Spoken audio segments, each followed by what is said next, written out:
Right before we jump into this real-world review, if you haven't signed up for the Front Nose Photo email list, just look for this orange box over on the website, put your name, email address in it, hit send it, and I will send you a free guide to capturing motion in low-light situations. Jared Polin, FroKnows.com here at Philmont Country Club in Huntington Valley, PA to do a real-world review of the Nikon D500. Now this camera everybody has been waiting for, especially the Nikon fanboys who had D300s and D300Ss that are over 5 years old. They wanted this camera because it is a professional DX camera, and what we are out here to do today is run it through its paces, tell the complete photo story of this club. We're gonna go around with PJ to get him hitting. We're gonna try to get a lot of different shots, from the wide angles to the mediums to the tights to the detailed shots, and that's what we're here to do, to run this through its paces and see how it handles and if it is a professional camera and who it's for. So let's see how it handles in the real world.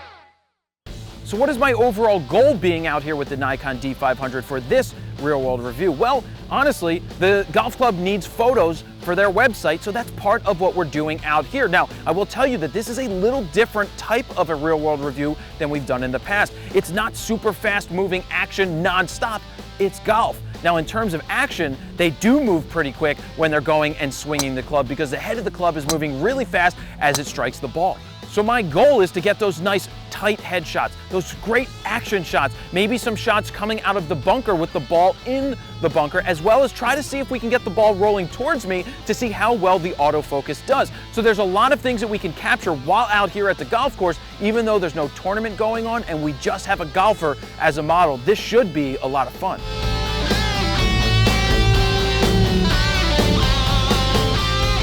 So right when I was ready to take pictures of PJ teeing off, I went into single focus mode and I heard the loud beep. I have it set to the third loudest beep just because I like to know when I'm locked in, but this is a golf course. You don't want to interrupt the golfer when they are swinging, so I went ahead and turned it down to 1 so you couldn't really hear it. So I went into single focus, I locked in, and I started taking my shots.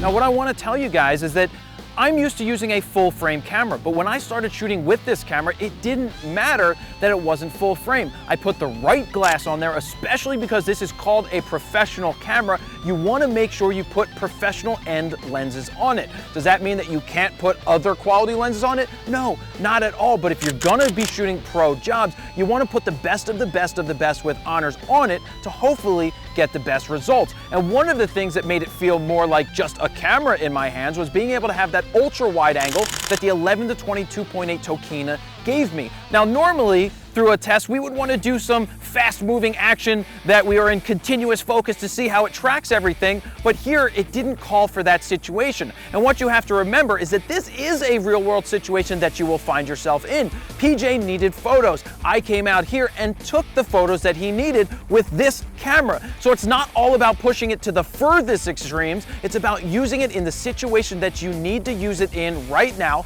to get the best results possible.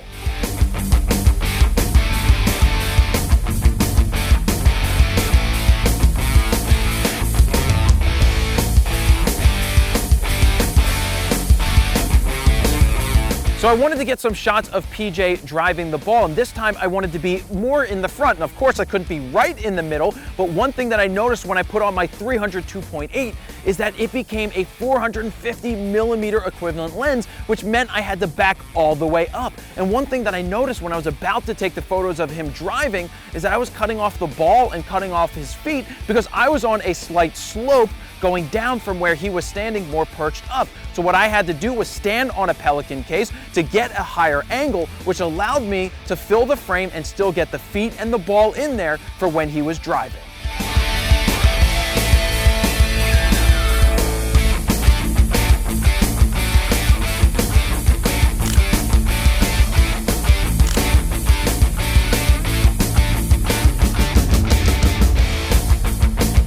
let's jump into some of the basic specs of the Nikon D500. We have a 20.9 megapixel DX size sensor, which means that every lens you put on it, you multiply by 1.5 to get the 35mm equivalent.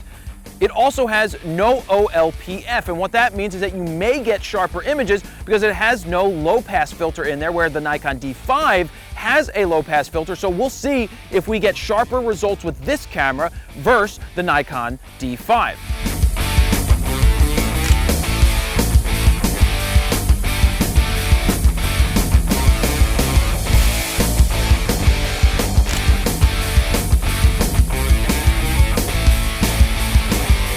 So let's talk about the autofocus points, because that is what makes this a pro camera. It has the same autofocus system that you would find in the Nikon D5. There are 153 autofocus points, of which 99 of them are cross-type. So where the Nikon D5 doesn't allow you to take your focus points all the way to the edge because it's full frame, the D500 does. You have those 153 points to get all the way edge to edge. I utilize that out here on the golf course to put the golfer all the way on the left side of the frame.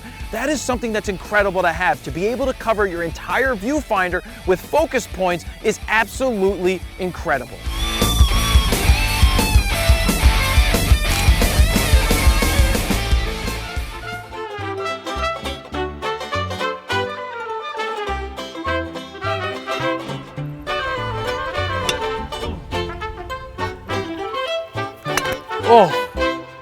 Oh. Again? Twice I did that.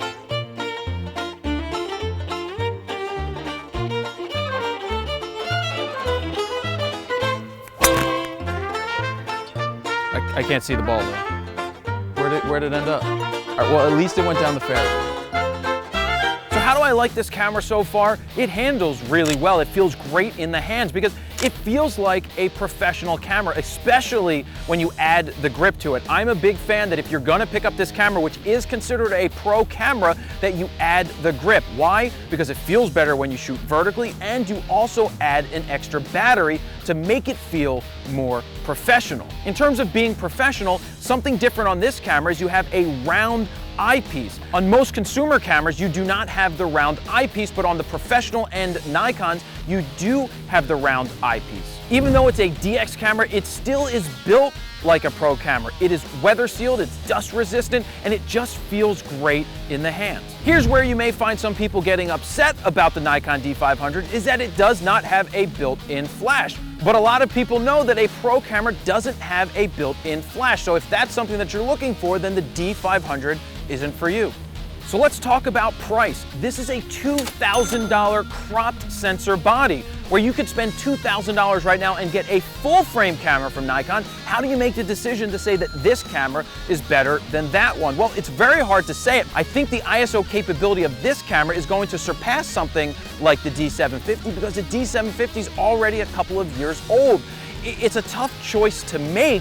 One of the things you need to consider when you're deciding should you go DX or FX is how often do you shoot wide angle. One of the harder things that you have to deal with is dealing with the 1.5 crop factor, where any lens you put on it is multiplied by 1.5x. So your ultra wide angle lenses no longer are ultra wide angle, and you must go ahead and buy some DX lenses like we are using today, the 11 to 22.8 from Tokina, because if we didn't use that, we wouldn't have anything wider than the 14 to 24 that I have in the Nikon 2.8. Well, that was pretty cool, bouncing the ball and then whacking it like that. The whole point of that little test, you could shoot up to 200 raw files in a row. Not that you would ever need to do that, just wanted to see what would happen with continuous focus, 10 frames a second, and having PJ do that. So let's talk about video quality. Right now, we are using the Nikon D500 to film me in 4K. Now, this is the first Nikon to offer you 29:59. That's 29 minutes and 59 seconds of continuous video record time at 4K 30 frames a second. Now, if you want to shoot 1080, you could do 1080 at 60 frames a second. You can also do a clean out through HDMI. But what you have to remember is that this is already a DX camera, so any lens that you put on it is multiplied by 1.5. When you are shooting video in 4K. You add another 1.5 magnification on top of that, so you have the DX 1.5 and then the 1.5 magnification over that for the 4K recording. So that means you're gonna lose your wide angle even more, so you have to take that into consideration. So one of the benefits of shooting in 4K and delivering in 1080 is that you could use one camera and get two distinct angles.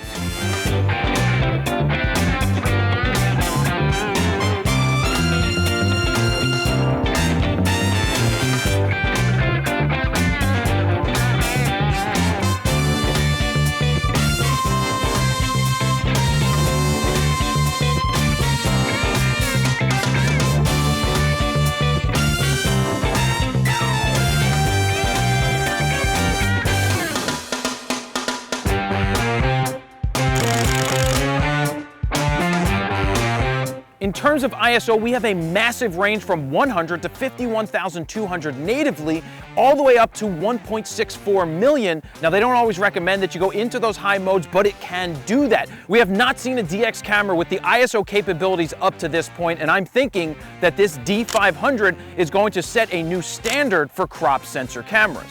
One of the major concerns that people have with cameras is how well does it focus in low light situations. Well, this camera with the center point only can focus all the way down to -4 EV. All the other focusing points will go down to -3 EV.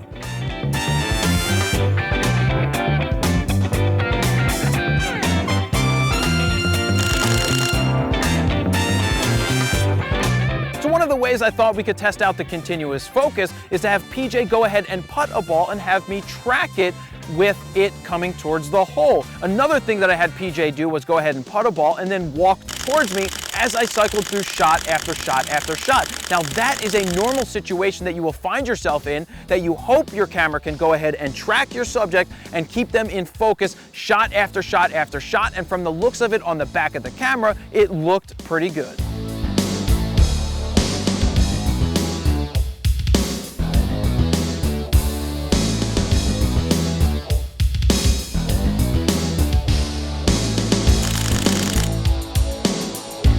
So let's talk about button placement on the Nikon D500. It's changed from a lot of the other Nikon consumer end bodies, but it's matching a lot of the pro functions that the Nikon D5 offers, like where the ISO button is, adding extra function buttons, as well as backlit illuminated buttons. That's something that the D5 has, no other Nikon has, and now the D500 offers that, and that is great when you're in low light situations and you're not sure what the buttons are that you should be pushing. You can see that because they're now backlit. One thing I noticed in the menu system that it lets me do that not all of the other Nikons let me do is put the format cards inside of my menu. Now that's something that I like having. I'm not gonna accidentally hit it, but I wanna have that, and some of the other cameras like the D750 don't have it, where my D5 does, and this D500 also offers that. All right, this is kind of a quick tip. I wanted to get a nice head-to-toe portrait here of PJ standing around, and I noticed there was a lawnmower in the background when I was standing over here. So if I was to take this picture,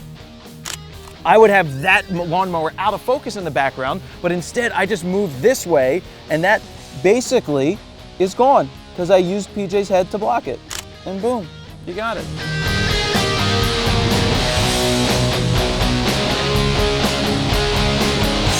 So the Nikon D500 has two memory card slots. You have one XQD and one SD. I personally would have hoped to either see two SDs or two XQDs like the Nikon D5 offers. That way you can have the same cards and you don't have to have different cards to carry around at all times.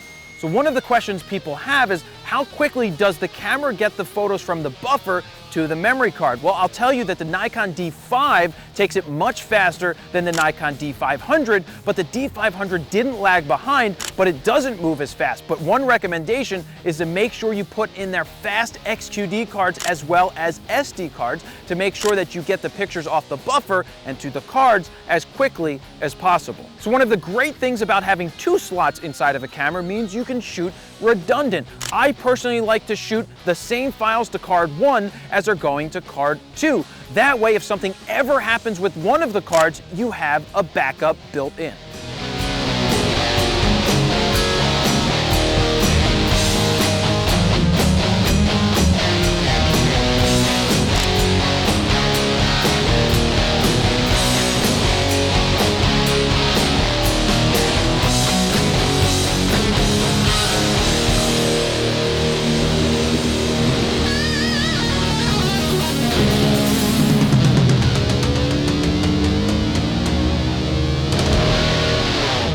So this camera adds a 3.2-inch touchscreen that so happens to be tiltable, similar to what you found on the Nikon D750. Now, the touchscreen is great because you can swipe through your pictures, you can pinch to zoom just like you would do on your phone, but what it can't do, it won't let you touch the menu system. So I like to be able to touch the menu system that I could do in the Nikon D500, but it doesn't let me touch it here. But the touchscreen is a great thing to have. Now let me say, out here shooting golf, I really haven't used the tiltable screen because my goal is to look through the camera to get the pictures that I want to shoot, because I don't want to shoot these type of pictures in live view. But the tiltable screen will come in handy when you're shooting video, because you could hold it down low, you could hold it up high, you can tilt the screen down like this so that you can get the angle that you're looking for. But having a 3.2-inch touchscreen, I always thought that I wouldn't like touchscreen on my pro cameras, but honestly, now that I've used it, I absolutely love it because it's just second nature to pinch, to zoom, to check for focus. So this camera adds Wi-Fi and Bluetooth, which is a great thing to have. You can use SnapBridge, which currently isn't available for iOS, but it is available at the time of this recording on Android devices.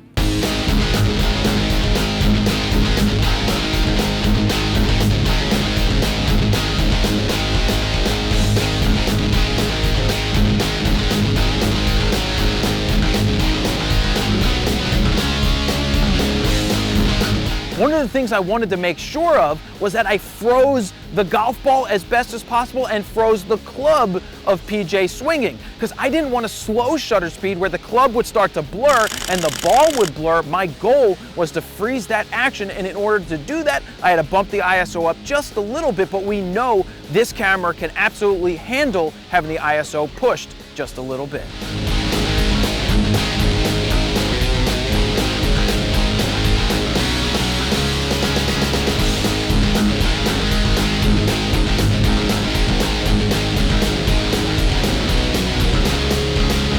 So one of the coolest golf shots that you can get is somebody shooting out of the bunker. So the goal with this shot is to get the sand flying, the ball in it, and to see how the autofocus did. Did it lose track of the subject and then start to focus on the sand, or does it stick to the subject the whole time? Well, for some of the shots, it's stuck right on the subject, but for some of the ones where I'm shooting straight on and PJ is hitting a lot of sand out of the bunker, it decided to shift focus from PJ over to the sand. Now, most cameras are going to do that. One way you can get around that is to use back button focus and lock that in on PJ, or use single focus so that it locks in on PJ, and whenever he swings and hits and the sand is flying, it doesn't shift focus. But those are some of the coolest shots that I got out here today. So this is the fastest shooting Nikon DX camera in history, shooting at 10 frames a second. Now remember, just because you can shoot at 10 frames a second doesn't mean that you should just spray and pray and hope to get the images. Just like out here when shooting golf, if I was to just spray and pray as he was swinging to hit the ball, I may miss the decisive moment where the ball is popping out of the sand trap and coming into the frame exactly where I want it. If I just sit there and spray and pray, I may miss it. I need to anticipate it, get that quick burst, and move on from there. But having 10 frames a second is great for quick bursts. So far, I'm pretty happy with the results that I'm seeing on the back of the camera, but the true determining factor whether this is a good camera or not, we will determine back at the loft when I take a look at the photos as well as make some prints. So let's go back to the loft. Let me cut in here real quick to bring something odd to your attention that we noticed with the Nikon D500 when recording audio. For some reason, it sounds like it's overmodulated, though on the back of the screen, you can see that it is not overmodulated when we are recording the audio. It's also not overmodulating from the audio pack that we're using. We tested multiple microphones, and I'm even using the same microphone right now that we used when recording the Nikon D500 Real World Review. So somewhere there may be a little disconnect, and we're going to bring it to Nikon's attention to see if they have a fix for it. But like I said, we tested multiple microphones, we used it on multiple Nikon cameras and multiple Canon cameras as well, and somewhere it's coming out overmodulated. And I will also say this, when you plug in your headphone into the headphone jack, it sounds overmodulated in there, though it's not peaking on the camera itself. So let's get back to the review. So here we are back at the loft, and it's time to look at the images to see how well the Nikon D500 acted. Now, before we do that, I want to let you know we are using the D500 to film me right now in 4K. The reason that we're shooting in 4K but delivering in 1080 is so that we could do a crop in to give us two different angles, in essence, with one camera. But I also want to let you know if you want to download all of the full res exports, you can do that over on the site, along with sample RAW files so that you can pixel peep, take a look at them, and see if the files are good enough for you. So let's look at some of the images. So the first image that we're going to look at right here was taken with the 11 to 22.8 Tokina. Now this is the first time that I used that particular lens, and I found that I had a little bit of trouble here hitting the focus. Now that changes a little later on in the shoot. I was able to get it, but I'm not sure why I missed. And that's one of the things with a DX camera that you need to look out for, is getting that ultra wide angle glass. You're most likely going to be picking up some third-party lenses from Sigma, Tokina,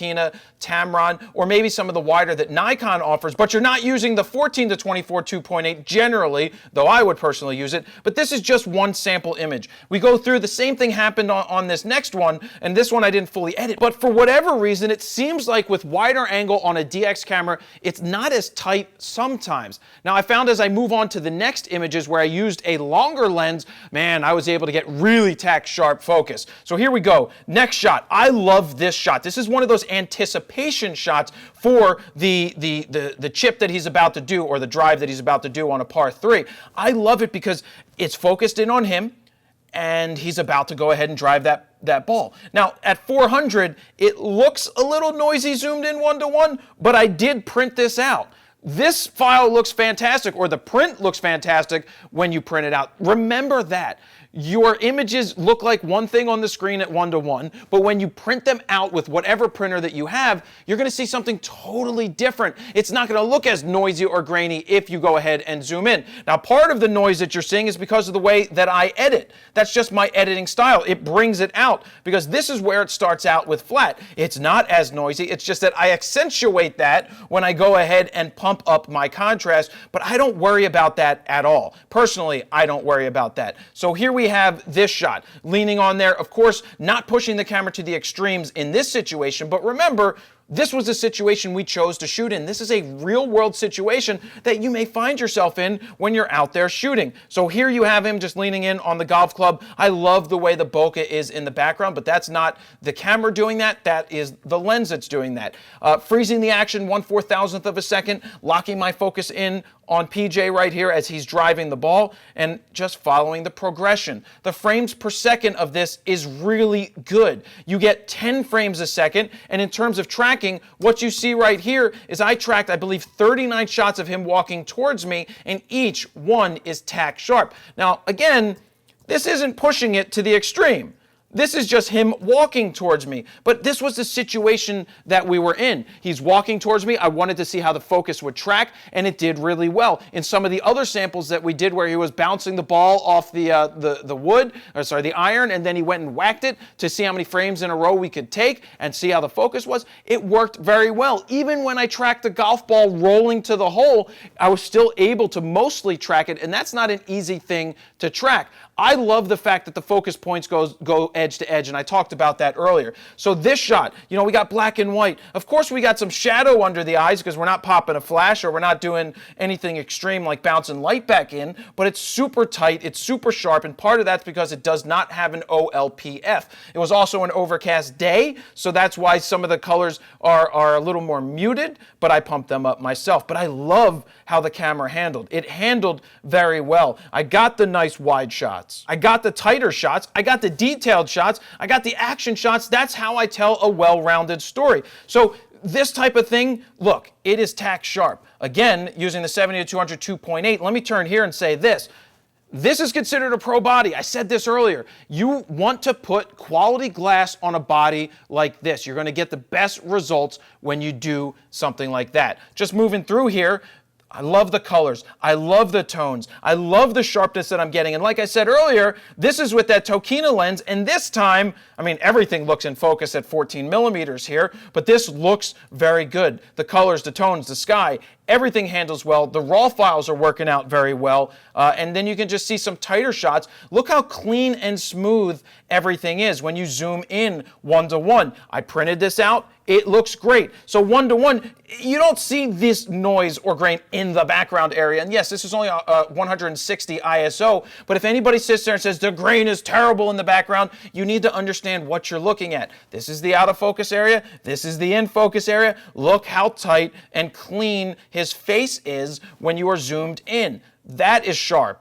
Love these shots, the action shots. The focus handled very well. I didn't lose focus on this shot. It's still locked in on his face. So I was, did I use continuous on this one? I think I actually did use continuous on this to see if it would lose tracking. And on some of them, it did focus on the dirt. And on others, it stayed right on him right there. And I'm very happy with those results. So what I want to move into now are a couple of other shoots that I did to really push the ISO to see how this camera works. So let's go to that. This is at 3200 ISO in a low light situation over at the Fro factory, and this is super sharp. Yes, zooming in at 3200, it looks like noise, it looks like grain, but look at the 1:1. Look up here in the left. Look how far in we're zoomed. Look at the print. The print looks great. This now, we're at 12,800. Most DX cameras cannot live in that area. This one is at 25,600. Even zoomed in, yeah, noise, but printed out, you wouldn't, yes, you would see the background stuff, but it's not a big deal. What you are getting out of this DX camera is absolutely insane in terms of high ISO capability. I have never seen a DX camera capable of shooting at such high ISOs that I think it may rival something like the D750's quality when it comes to higher ISOs, because it actually goes further than what the D750 does. That's a 2-year-old camera. This is brand new. At some point when the D750 gets replaced, it's going to have better ISO capability than the D500. It's a never-ending cycle, but as of right now, I think the D500 has better ISO capability than the D750. Moving on to the next one, 51,200. That's insane. All the way up to 102,400, and 1.6 million is not even, look, it's not usable. I mean, it's usable if you had to, but it's insane that you can actually shoot there. Now, the last thing that I want to show you are 2 images that I took at the Ben Folds concert. This one is with the D500 at 4,000 ISO. That is beautiful 1:1 in there. At 4,000, this is insane. It looks tremendous. It looks great. And this is the D5, it's close to the same image. This is at 5,000 ISO. Actually, let me put them next to each other right here, just so that we can see them side by side. So we've got the Nikon D5 on the left and the D500 on the right. This is at 200 millimeters. The Nikon D5 one's at 300, but the equivalent is the same, because I have a 300 millimeter f4 on the D5, which is full frame, and I have a 200 on the D500, which acts 1.5 times as a 300. So they are very similar. And this is at 5,000 ISO on the left, but look, they are clean, they are smooth. I think the Nikon, they're both Nikons, I think the D5 looks better than the D500, but the fact that this is just sharper on the face because you can actually see his entire face, it's pretty good. The fact that they're pretty darn similar is a testament to how good this Nikon D500 is. But what I want to remind you is that if anybody tells you the D500 is better than the D5, it is not. They are different cameras. Of course, you could own 3 D500s for the price of one D5, but they're not the same. Of course they're not the same. The D5 is going to blow this out of the water, but maybe not as much as in the past. The D500 is a great camera that Nikon has put out. It is an unbelievable place for somebody new getting into photography to consider starting. It's a little expensive at $2,000 for somebody just starting out, but the quality, the focus, the speed, the image quality is well worth it. This is a professional body, but on a DX side. And I'm very happy with the results. And finally, I'll leave it with, I don't think there is another DX camera on the market made by anybody that can match the quality of what you get out of this Nikon D500. So before we go, if you want to download the full res exported JPEGs as well as some of the RAW files, go ahead and click up on the screen to do that. And that is another real world review, this time of the Nikon D500. Jared Polin, FroKnowsPhoto.com. See ya. So if you would like to learn the exact method that I use to capture images just like I did with the Nikon D500, I highly recommend you check out the Froknows Photo Guide to Getting Out of Auto. You can find that over at FroKnowsPhoto.com/guide, where you can see a free preview and see if it's for you.